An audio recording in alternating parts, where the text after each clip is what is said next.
Cosplay log GS16025-video1.mark1.version1.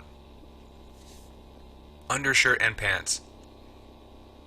Due to the lacking nature of sewing videos in the cosplay community, I took it upon myself to try and bring this fearful subject to the light.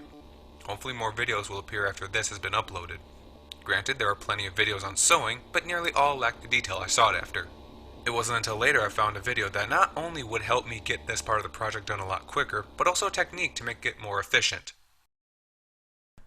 To begin, I started with the shirt, but this was a troublesome task on its own. I had no knowledge in properly measuring myself or how to sew the arms onto the body. After trial and error for a good year, I came across a video from a YouTuber named With Wendy that showed me how to clone my own clothes.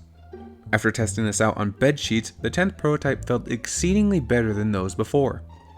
After testing, I went to Joann's Fabrics and got a 4-way matte solid black cloth by Yaya Han. The stretchiness and material of this meant when I'm wearing it, it'll be light and breathable while giving me full range of motion.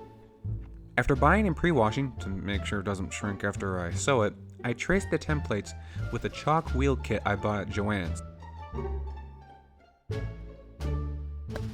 While sewing the two halves of the shirt together, I discovered I can loose stitch the chalked line so I can see the boundary on the other side.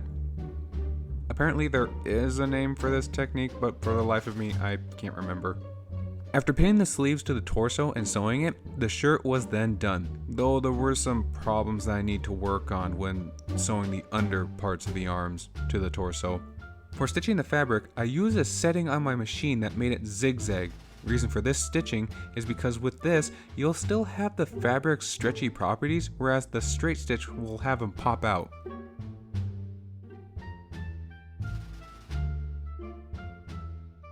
I should also mention that I should have switched presser foots. The standard kept stretching the fabric while sewing, and that just made it bunch up in the end. Next was the chaps. For the template, I grabbed some motorcycle chaps and did the same steps of tracing and cutting for the shirt. The legs themselves seem pretty straightforward in terms of folding and sewing together, but it's the inner thigh and top when we start charting into some rough territory.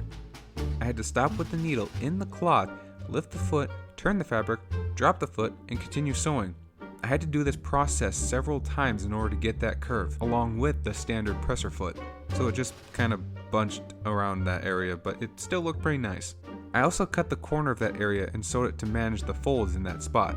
As for the top end string, I used some nylon I got from Ace Hardware and used it to determine the size of the string tunnel after having so much allowance. The reason for the string is because of how stretchy the fabric was, and I wasn't sure if it'd fall when I wore it. So I treated the system of having it fit like sweatpants. Before sewing it all together, I cut the edges on the ends and sewn it partly, leaving a hole for the string to come out. After that, it was complete. Now, were there things I could have done better? Yes. As a matter of fact, after completing the undersuit, I relearned the easiest method I could apply to my future builds by using the duct tape dummy method. A process in which I use saran wrap and duct tape to capture my body's dimensions.